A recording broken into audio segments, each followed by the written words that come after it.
Assalamualaikum warahmatullahi wabarakatuh. Perkenalkan, nama saya Adit Alfariski dengan NIM 200-288 dari kelas Fire and Safety kelas C. Jadi di sini saya akan mempresentasikan kuis yang diberikan oleh Pak Winarto. Jadi di kuis itu sendiri ada 5 soal. Yang pertama soalnya yaitu kegiatan industri dibagi menjadi 3 tahapan apa saja. Nah, untuk kegiatan industri di migas yaitu ada 3 tahapan. Yang pertama eksplorasi, dan kedua produksi dan pengolahan, yang tiga ada pemasaran.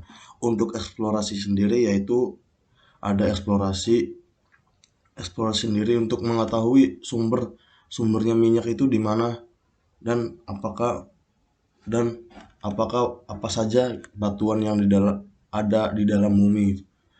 Yang kedua, setelah dilakukan eksplorasi, akan dilakukan produksi. Semisalkan eksplorasinya berhasil mendapatkan sumber minyak, yaitu akan dilakukan produksi dan pengolahan. Semisalkan produksinya berhasil, akan dilakukan pengolahan, dan pengolahannya itu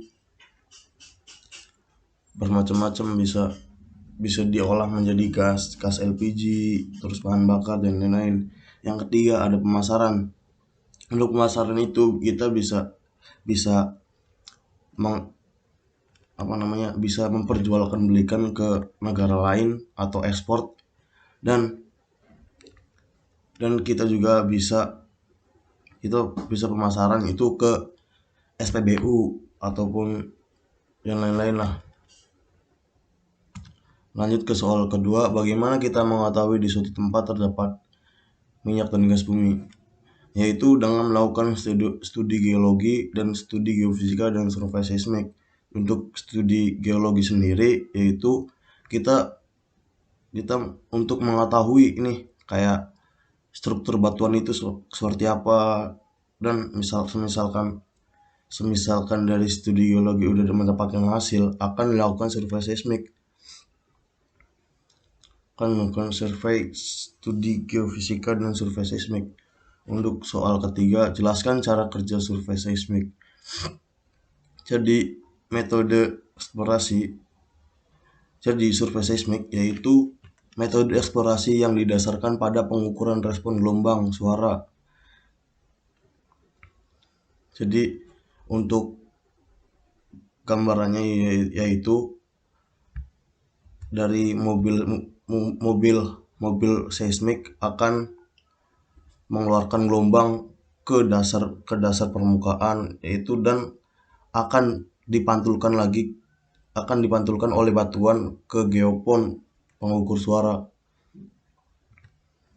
Yang keempat, untuk mendapatkan minyak dan gas bumi, maka syarat-syarat terbentuknya migas harus terpenuhi apa saja. Yang pertama ada reservoir, yang kedua ada source rock, dan yang keempat ada cap rock, dan yang ketiga ada migration, yang kelima ada trap. Untuk reservoir yaitu adalah ibaratnya rumah minyaknya sendiri, dan source rock yaitu adalah dapurnya minyak. Jadi sebelum ke reservoir yaitu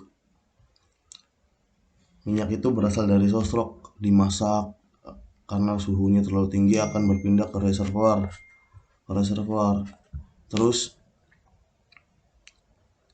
di reservoir sendiri yaitu ada cap rock. Jadi cap rock itu penghalang minyak atau bisa disebut juga shell, penutupannya minyak yang pori-porinya itu sangat kecil. Yang ketiga ada migration dan trap. Lanjut ke soal kelima. Dalam pemboran dibagi menjadi 5 tahapan. Yang pertama wellcat, yang ketiga eksplorasi, dan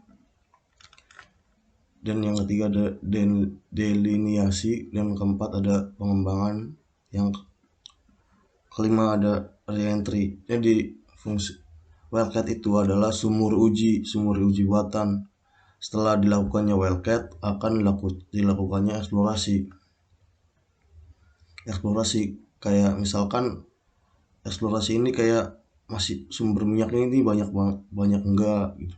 Setelah dilakukan eksplorasi akan dilakukan deliniasi. Jadi deliniasi ini kayak mau nambah sumur minyak agar lebih cepat diambil minyaknya gitu. Ya terus akan ada pengembangan, jadi akan pengembangan sumur atau dan lain-lain. Cukup sekian dari saya, kurang lebihnya mohon maaf.